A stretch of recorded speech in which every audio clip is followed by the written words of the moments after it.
Gretchen, you and I both love Whole Foods Market. I've been trying to be healthier lately, so I love going to Whole Foods and shopping their delicious salads. There are so many. Our parents love Whole Foods Market. They walk there at least 3 times a week, I'd say.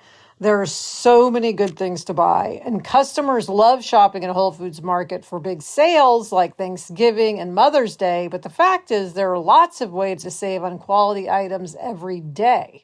Absolutely. Whole Foods Market makes it easy to elevate your grocery shopping on a budget. You can check out their weekly sales at wholefoodsmarket.com, which gets refreshed every Wednesday. That way you always know where the savings are. And remember to look for 365 by Whole Foods Market items throughout the store. Their store brand has all the quality that we expect from Whole Foods Market at prices that are terrific. There are so many ways to save at Whole Foods Market. Now you know. Homes.com knows that when it comes to home shopping, it's never just about the house or condo.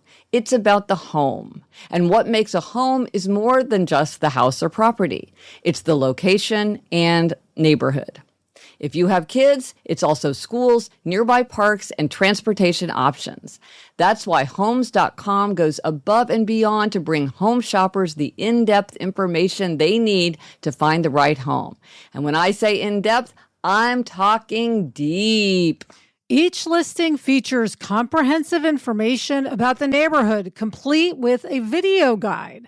They also have details about local schools with test scores, state rankings, and student-to-teacher ratio. They even have an agent directory with the sales history of each agent. So when it comes to finding a home, not just a house, this is everything you need to know all in one place. Homes.com. We've done your homework. Hello and welcome to Happier, a podcast where we talk about ways to become happier, healthier, more productive, and more creative. This week, we're going to shake it up a little bit. We're going to talk about our recent hiking trip in England. So we're going to do this episode a little bit differently from a usual episode, more as a conversation about our reflections, insights, and observations.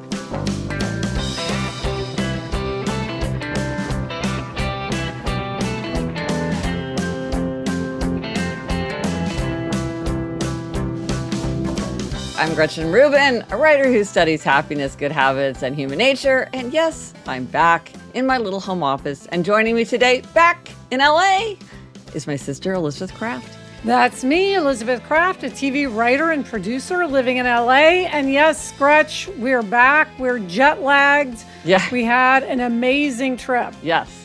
We were in partnership with Wilderness England. We went to Northumberland and the Lake District with a guided group. Yes. So just so everybody gets the lay of the land of what we were doing, The trip was 7 days and 6 nights. Yeah. There were 7 of us in the group. You and I only knew each other. We didn't know anyone going into it. No. And we had a guide, Jeremy, who's amazing, and we're going to talk to in a future episode.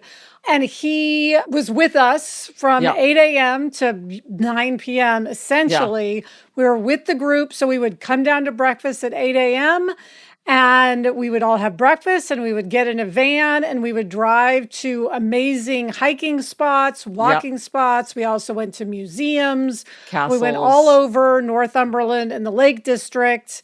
Of course, now we call it the lakes because that's the in thing to do. Yes. So that was our trip, and we loved every second. We did. Now, along the way, we recorded voice memos to sort of capture the moments as they were unfolding day to day. So we put those together in a more happier episode. So you can listen to that in the feed, or I'll post a link to it in the show notes if you want to do it. It was really fun to do those voice memos, Elizabeth. Yes, and it's such a great keepsake for us. Yes. It's our little travel diary. I'm so glad we did it. I actually have already listened to them once, and I was like, oh, yeah, I'd already forgotten about that little thing. But one thing, I know we have listeners who really know their flowers and really know their Lake District, and so I want to correct myself. I described some meadow flowers as alpine flowers, but Jeremy said, no, technically they are not alpine flowers. So they were beautiful. You know, we saw meadows and moors full of flowers, but they were not alpine flowers. But Elizabeth, another thing that I noticed as we were talking is that we are talking slowly. I think that you and I, whether it was the jet lag or the hiking, we're not running at our usual speed by the end of the day when we're doing the voice memos. Yes, we were tired. Yeah. Tired and happy. Tired and happy. Okay, so now let's share some of the general insights that we got along the way, because I think we had a lot of time to talk and we felt like we learned some things about happiness and about ourselves from our big sisterly adventure. Yeah, well, speaking of adventure, Gretchen, one thing we learned is you just don't have to be gone very long to feel like you're having a big adventure. I mean, you and I met in London. Yeah. And then the next day we went to Penrith, which is where we met up with our group. And by the time we got to the Penrith train station, we already felt like we had a massive adventure. I know. And we'd been there 24 hours. No, and it's like, we haven't even met the group yet. Yes. I'm like, okay, I've had my fun. Yes, we could go now and already feel like it was worth it. It always surprises me how in a very quick amount of time you feel like you've had an adventure. Yeah. And also you feel that taking a break really does restore you. It really does bring refreshment and fresh insights. And we know the research, like all the research says, oh, you've got to take breaks throughout the day. You've got to take vacations throughout the year. This really helps you keep going. And yet I really was surprised how when I came back to my desk, I did feel refreshed. I did feel like I was having new insights and making new connections, and problems that had been nagging at me, I saw fresh solutions. And so it's one of those things where that's what the research says. And it's like, yeah, the research is true. It really does make a big difference to take breaks. Yeah, it's the kind of thing where I think we always feel like, well, that's true for everyone else, but not for me. But no, it is true for everybody. Well, and I get in this mode where I'm like, well, what would be most refreshing to me is just to come to the end of my to-do list. If I could just cross everything off my list, then I'll feel good.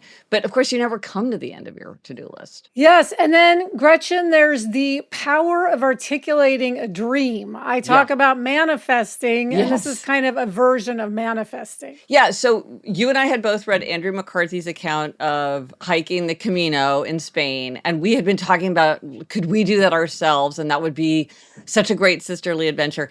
And so we had articulated this idea, like, could we do that? But it seemed complicated for a lot of reasons. And then at a party, I ran into somebody who I did not know well, but she and I were chatting, and she mentioned that she had done this hiking trip with a friend in England. And I was thinking, oh my gosh, well, maybe this is what Elizabeth and I should do. Maybe because the Camino it takes a really long time, and we were figuring out, like, could we ever take that much time? And this just felt like, oh, maybe this is what we should do. But because we'd been talking about this other kind of trip, when she was telling me about her trip, I was like, oh, maybe this is the trip for us. And then we both went and looked up Wilderness England and started talking about that. Yes, we were all in. And you know, Gretch, this also shows the power of loose ties, which you talk about. Yes. It could be that you get an idea, not from someone you know well, but from someone you don't know well. Or maybe you meet your future spouse through an acquaintance, not through a good friend. Right, because what the research shows is the people who are close to you basically know the same information that you know, but the people who are loose ties tend to bring new information to the table. And indeed, if any of one of my good friends had done this, it wouldn't have been new information to me, but because I was talking to someone who was a loose tie, she told me about a possibility that had never occurred to me. Yeah, and of course, Gretchen, this reminds me, I have to mention, of this very podcast where for years I had said to you, oh, I want us to do a radio show. It would be so fun. I was very inspired by the Satellite Sisters radio show. And then Andy Bowers approached you about doing a podcast and mentioned that a co-host would be a good idea. And you said, I know who my co-host will be. And it's like we had articulated that dream, and then there it was. That's right. It's very much the same. Yeah. Well, you are the manifester, Elizabeth. That's one of your superpowers. May take time, but eventually it happens. Yeah. Now, Gretchen, this was a really fun thing on the trip.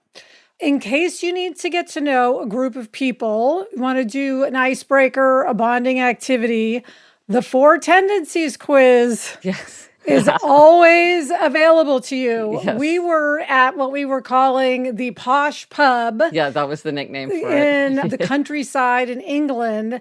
And all of us Well, of course, you and I had already taken the quiz, but Yeah. we had everybody else in the group take the 4 tendencies quiz. Yeah. And it was so much fun. And then, of course, the rest of the trip, people were talking Yeah. about their tendency. Yes. And I have to say, it came up organically. I wasn't Yes. happiness bullying everybody into it, but it came up. And then I was like, well, you can take the quiz anytime you want. And then everybody was like, let's take it right now. So that was really fun. That was fun. Oh, and of course, if anybody else wants to take the quiz, it's at GretchenRubin.com/quiz. Anybody can take it. It's free.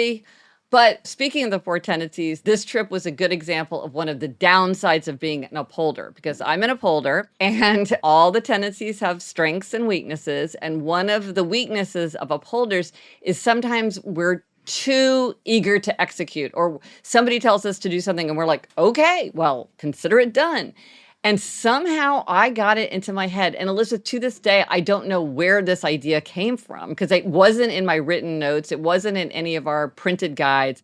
That it was suggested that instead of bringing roller bags on this trip, we brought duffel bags. And somehow I got this in my mind. So I packed all my stuff in this duffel bag, which I had because Eleanor had used it for a trip that she had taken. And she was definitely supposed to bring a duffel bag. So I was like, perfect, I have the right duffel bag, I packed it in. And the night before, I mentioned, oh, it's kind of a pain to have a duffel bag because roller bags are so much easier. And you were like, wow, I'm using a roller bag. And then Mom texted, oh my gosh, you've got to get a trolley or whatever. It's really, really hard. And I thought to myself, well, where did this idea come from? And wow, this duffel bag really is extremely heavy. And I would really prefer to have a roller bag. And because we couldn't track down where this expectation had come from, I mean, maybe I just made it up. I have no idea where it came from. Thank goodness at the last minute I switched. And then it ended up, we had to do so much with our luggage just because of this, that, and the other thing, much more than you would in the average trip. And it would have been nightmarish if I'd had to carry it. And as it was, I had a roller bag. Gretchen, I have to mention at this point that in Penrith, you and I stayed at a lovely hotel called the North Lakes Hotel. Yeah. Which we picked partly because it was so close to the train station. Yes. But what we didn't realize is that it was so close to the train station that taxis would not want to come and drive us to the hotel or from the hotel to the train station. Yes. Therefore, you and I had to walk with all of our luggage. And if you had had that giant heavy duffel bag, it would have been a problem. But it was funny because we said, well, if we can't get somebody to give us a ride, how should we get to the train station? They're like, well, just walk. And I was like, really? Do you see this luggage? But it turns out that there was a nice paved sidewalk. So we just went along the road. And it was fine, but we were surprised. Well, you know, another highlight of the trip, Elizabeth, was that people said hello to us. And, you know, sometimes people are sort of apologetic. We love it. Yes. It's a highlight for us when people say hello. So if you see us out and about anywhere alone, with each other, we get a huge kick. And so we were so grateful to the people who stopped us to say hello. Yes. One of whom, Gretchen, we were in this lovely inn called the Royal Oak Inn in the Lake District. Yep. I mean, not a lot of people were going through there. It's not a huge place, maybe 40 or 50 people. Yeah. Yes, I think it's technically a hamlet it is in. And a listener came up. She had heard us talking about the trip on the podcast and knew we were sort of in the area and had her eye out. She was doing a similar trip. So it was just so much fun to see people in London and out in the country. Yeah. So thanks for saying hi. Yeah. All right, Gretch, coming up, we're going to share some great hacks that we learned along the way. But first, this break.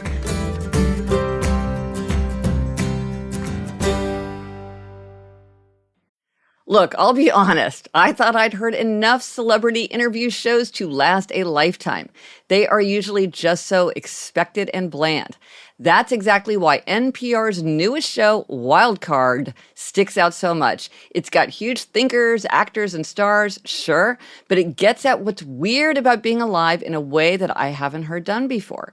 Wild Card is sort of like an existential game show where a deck of cards controls a conversation and the conversation feels like a party game. What I love about the show is I love that it's so surprising. You never know what's going to come next. The guest doesn't know what's going to come next. The interviewer doesn't know what's going to come next. And I love that. I love the gamified quality of it, the randomness of it. You'll hear things like Jack Antonoff describing why boredom works, Jenny Slate on salad dressing, and Issa Rae on the secret to creativity. Wildcard comes out every Thursday from NPR. Listen to it wherever you get your podcasts. Okay, we love a hack. And so we were collecting hacks along the way from other people and also from our own experience. And so, Elizabeth, what was the first hack that we got? Well, someone in our group, Cindy, her hack was to bring a bandana always and wear it around your neck. And she said you can use it to wipe sweat off your face, if your nose is running a bit.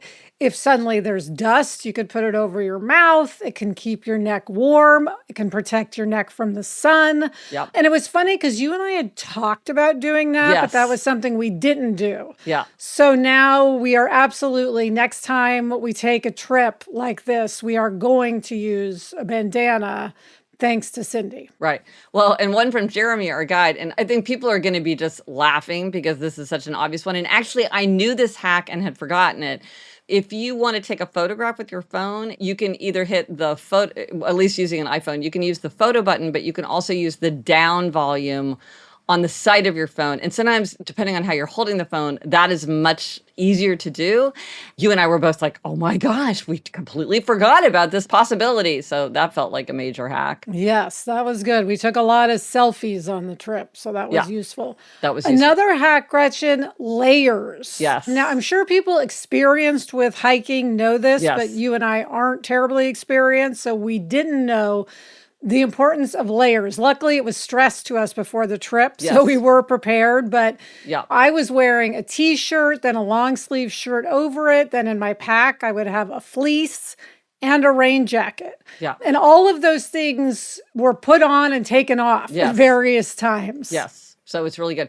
Okay, but here's my hack on hack, which is I found that sometimes I wore sun gloves. I would leave them in a pocket, and so then I would be looking for them, and I couldn't find them.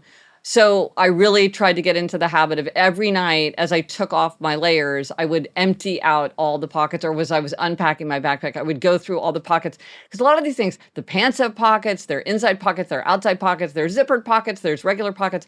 And I would find like I had put something in every pocket. And so it saved me a lot of time panicking that I had lost something by just systematically going through the pockets every night. Yes, to that point, Gretchen, I did laundry when I got home and realized too late that I'd left a strawberry starburst in one of my pockets, and that caused havoc in my laundry. But also, you know, for any type 1 diabetics out there, I will say I had wished I brought more insulin pens just for that reason, because it would have been nice to just leave one in my backpack, leave one in a pocket of a vest or whatever. To your point of having to keep track of so many pockets. You were carrying Starburst and I was carrying Starburst because of your type 1 diabetes. We have that in case you need quick sugar. I carry it just so that we both have it. One thing I had never done before is I packed a giant travel mug, because when I'm making like coffee or tea in the morning, if they give you an electric kettle in your room or whatever, I always want a giant mug, not just the little ones they give you. And I loved my giant mug. Yes. And Gretchen, another hack, if you're doing a hiking trip, is make sure you have the right hiking boots and they're the right fit. Yes. Everyone's heard me talk about how I went back and forth and back and forth. You had such a hard time. You know what? It was worth it because at the end of the day, I had the right size and neither you or I got blisters, which we felt was a small miracle. But it's funny, when we were going downhill, I was like, this is why they were saying you really don't want to hit the end of your boot. You want to have room in that toe box, because you could feel how if you were hitting it over and over and over again, it would have caused a lot of damage. Many people wrote into us to get boots a half size bigger. Yes. And yes, I can affirm that is a good idea. Well, another thing that perhaps we did that helped us avoid blisters is we both used foot balm, which is balm that you put over your feet so you don't get rubbing. And I put it all over my feet every single day, like all over, in between my toes, on my ankle bones, all that. And I don't know if that's what did the trick, but it didn't get any blisters, so that's good. But our guide Jeremy also suggested what's called Neat 3B Body Saver, which is an anti-chafe and sweat rash cream. And the 3 B's in the name are for breast, butts, and between the legs, because if you are starting to feel like there's some rubbing, because sometimes when you're hiking, you get rubbing in odd areas, that will save you. Yes. So yeah, anything that cuts down on that friction that creates the hot spots. And then Gretchen, you also found some great tape strips for your feet. Yes, it's KT tape. It's blister prevention tape. I could start to feel after the first day that my ankle bone was starting to get rubbed, and I just put this tape, it just sticks on. And I put 2 pieces on, and I mean, I showered on it. I wore it for like 4 or 5 days. It stayed on perfectly, and I had no more problems. So it just creates that barrier.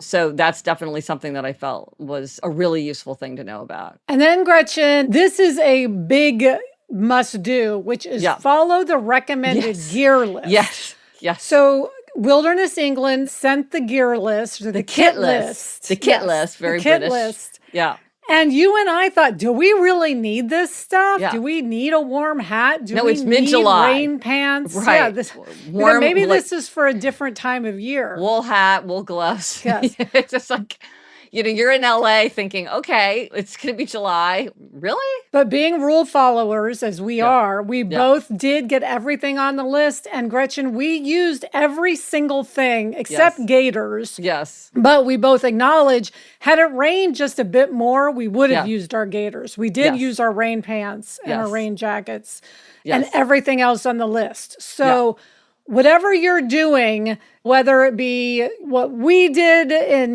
England or taking a bike trip somewhere, you want to get the gear. Right. And if they're recommending it, it's because they know. Yes. One thing that I do now, because you're much better at this than I am, Elizabeth, which is remembering what was the name of that town? What was that name of that castle? What was that name of that park or whatever? What was the name of the hotel? I have learned if I take a picture, often I would have you stand in front of the sign and take a picture, because then later when I'm going through my photographs, I'm like, oh, I remember it was Keswick or whatever. And that's nice. It's just an easy way to keep track as we were going. That's something I've learned just from traveling in general. Another thing we learned, Gretchen, is if you're doing walking or hiking, you want to be careful at the end, because that's when people often get hurt because they're tired, they're not paying as much attention, they're excited that they're getting to the end, and that's when it's much more likely to sprain your ankle or fall. Yeah. And that was a good tip. Yeah, because it often happens when you're not paying attention. And to that point, I wasn't paying much attention when I was rolling my suitcase. And the worst thing that happened to my feet was when I kind of halfway rolled over my foot with my suitcase because I wasn't paying attention. Gretch, little thing that Jeremy suggested, bring a packet of laundry detergent with you so that you can wash items overnight. Yeah. You and I brought like 7 pair of pants, 7 shirts. Yeah. If we'd had a little bit of laundry detergent, we could have brought less and just done the quick dry overnight. Yeah, right. Because this stuff is quick dry. So a thing that I learned is to remember YouTube, that there's so much information on YouTube. And when I got my hiking boots, I was like, I'm not 100% sure that I'm lacing them properly. And sure enough, there was a great little YouTube video that showed me how to lace up my hiking boots. So sometimes I forget that, you can just look that up and you can probably find somebody to tell you how to do something if you're not sure how. Finally, Gretch, you learned that when you're packing a day pack, don't pack up the night before, because in the morning, you'll inevitably question whether or not you packed it correctly, and you'll have to repack the whole thing anyway. This happened to me like 3 times, and then I got wise, and I thought, I'll just lay everything out next to the day pack and then put it in that morning, because, after you've been doing it a couple times, you're like, did I put in this or that? Is my wool hat in there at the bottom? And you just end up redoing everything again. So that saved me a lot of effort. Okay, Gretch, coming up, we're going to share a 5 senses portrait of our trip. But first, this break.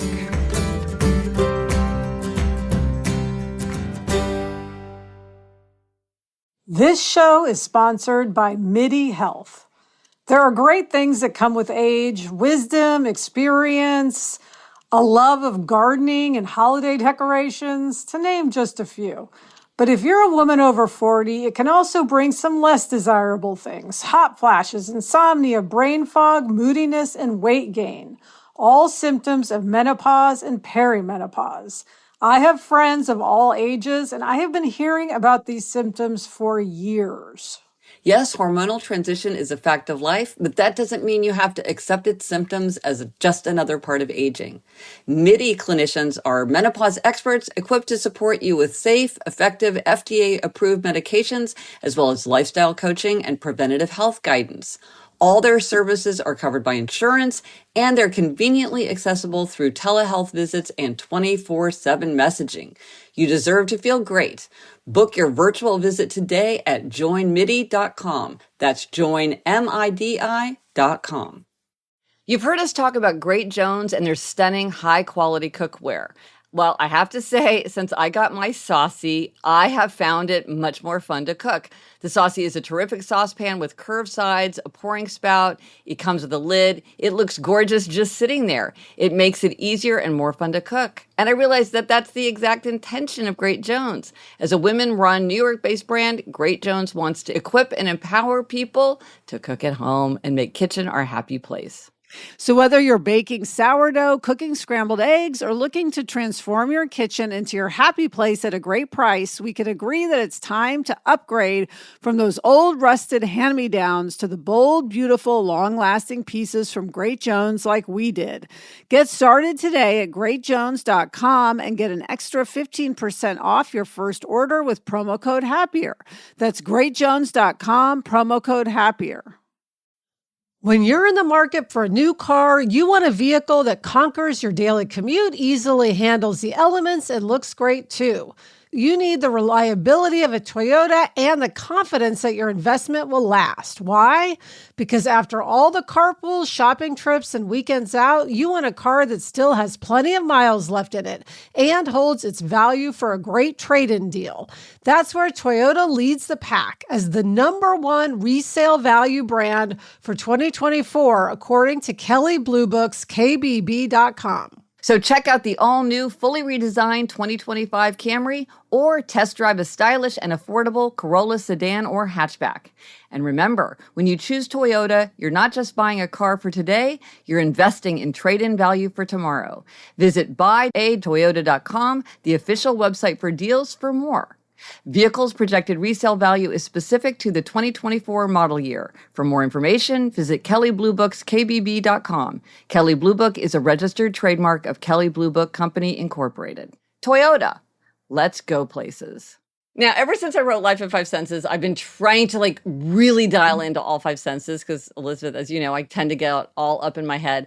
And on our last night, we had so much fun doing this 5 senses portrait of our trip because it really got us to think back through everything that we'd experienced. And now I feel like we're going to remember the trip so much better because we've really gone through the 5 senses this way. Yes. So let's start with seeing. Yeah. #1, Hadrian's Wall. Yeah, that's something that I've been wanting to see ever since I read The Eagle of the Ninth and Memoirs of Hadrian. I've always wanted to see Hadrian's Wall. So that was a huge thing for me to see. Which we should mention is the outermost reach of the Roman Empire was Hadrian's Wall. Yes. #2, dangerous plants growing in cages in the poison garden by the Annick Castle. Yeah, that was cool, the poison garden.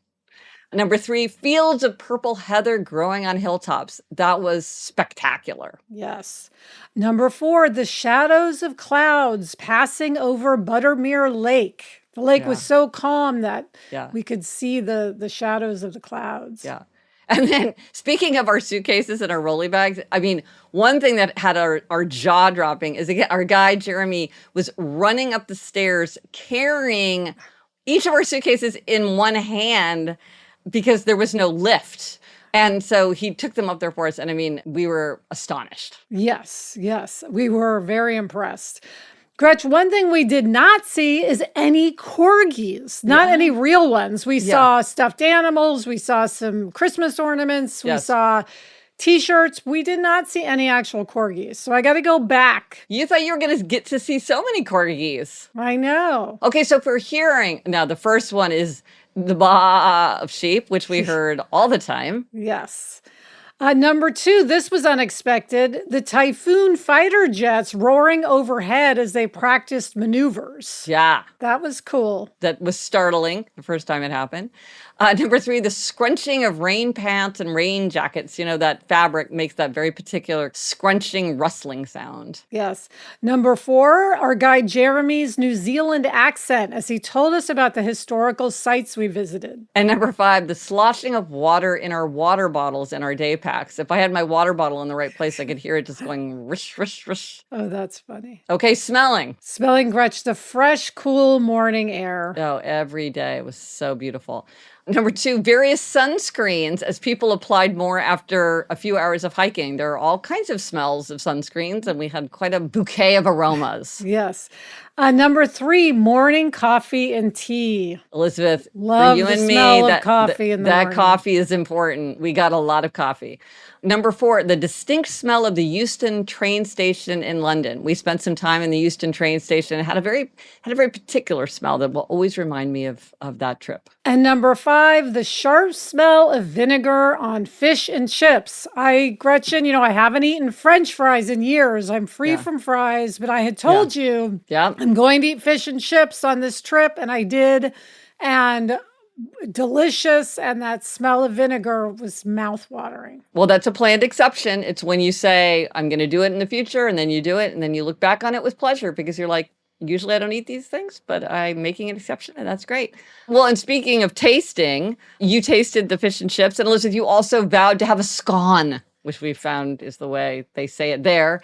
And you had your scone, and I tried your scone. It was amazing. With clotted cream. Oh my gosh. Another thing that I tasted was Kendall's mint cake, which we tried on the summit of Cat Bells. Very sweet, very minty, very distinctive taste and texture. Delicious. Yes, tasted kind of like a junior mint without the chocolate. Yeah, kind of a crystallized, flattened junior mint. Yeah. Number 3, another delicious taste. Sticky toffee pudding. Mm-hmm. Someone in our group said Marilyn said you must have sticky toffee pudding. So I got some, and oh boy, it was good. You tasted it. Yes. Unbelievable. Yeah.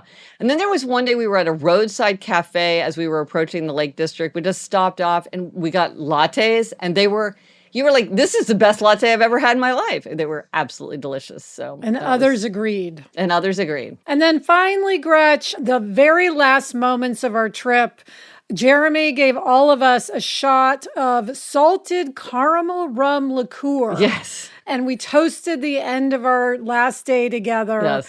And it was a beautiful moment. Yes. And I will always think fondly of salted caramel rum liqueur. Yes.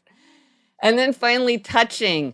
Number 1 is the springy moss covering rocks and stone walls. I love moss. I really tapped into my love of moss, and I love the texture of moss. And number 2, the weight of our hiking boots and unaccustomed tightness around the ankles. Took some getting used to. It sure did. Yeah. Well, then there's the number 3, which is the light, carefree, kind of like clicking your heels together into light feeling that we got when we changed out of hiking boots into just our regular shoes or stocking feet, because you feel like you're just floating in air.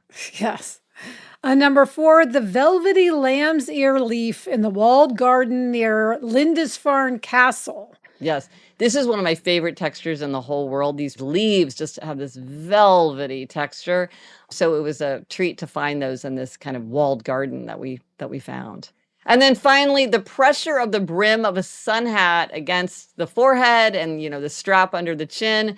We broke out those sun hats just about every day, just a feel of them on our head. I can feel it around my head right now. I can conjure it. Yes. And Gretch, I have to say, I love that we've worn in our hats. We're seasoned with the hats now. I fear that my daughters, Eliza and Eleanor, are going to be like, why are you wearing your sun hat in Central Park? But I'm going to do it. I will support you. Okay, I'm going to do it. And Gretch, finally, we want to share a great quote that Jeremy read to us at the top of one of our summits. Yes. From Alfred Wainwright. Yes. Alfred Wainwright is very well known for his books describing the Lake District, and we heard a lot about Alfred Wainwright on this trip. And this is a beautiful passage from a pictorial guide to the Lakeland Fells, the Western Fells. If you don't know what a beck is a mountain stream. And he wrote, "The fleeting hour of life of those who love the hills is quickly spent, but the hills are eternal. Always there will be the lonely ridge, the dancing beck, the silent forest. Always there will be the exhilaration of the summits. These are for the seeking. And those who seek and find while there is still time will be blessed both in mind and body. Love that. Yes. So that is our trip. It was such a fantastic sisterly adventure. If you want to look up anything that we mentioned, see some photographs, as always, you can go to the show notes for this episode. This is happiercast.com/493. And you can also find us on Instagram, Threads, TikTok, Facebook, or you can drop us an email at podcast@gretchenrubin.com. And Gretch, what is the resource this week? Okay, completely unrelated. Due to popular demand, I recently created a list of icebreaker questions to help you start better conversations. Though, Elizabeth, we could use these icebreaker questions with our group. We didn't use them, but we could have used them. These questions go beyond small talk. They're great for people, if you're trying to chat with new people. You can find the list along with other tools like the habit change checklist and the clutter clearing bingo cards at gretchenrubin.com/resources. And Elizabeth, what are we reading? What are you reading? I am reading Uncanny Valley, a memoir by Anna Weiner. And I just started The Ninth House by Leigh Bardugo. And that's it for this episode of Happier. We hope you enjoyed hearing our report from our sisterly adventure. Thanks to our executive producer, Chuck Reed, and everyone at Odyssey. If you want to look up the itinerary of our trip, which my doctor did, you go to wildernessengland.com, and we did the Northumberland and Lake District trip. Get in touch. Gretchen's on Instagram, Threads, Facebook, and TikTok at Gretchen Rubin, and I'm on Instagram and Threads at Liz Craft. Our email address is podcast@gretchenrubin.com. And you know what we're going to say? Rate us. Give us those 5-star ratings. Write a review if you're a fan. Follow the show. And here is your rhyming reminder. If you like the show, tell everyone you know. Until next week, I'm Elizabeth Craft. And I'm Gretchen Rubin. Thanks for joining us. Onward and upward.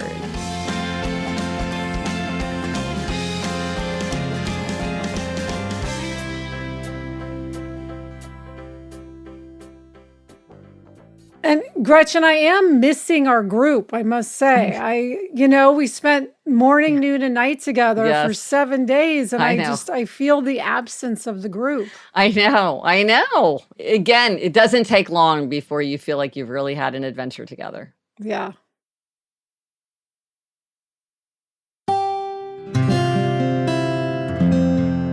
From the Onward Project.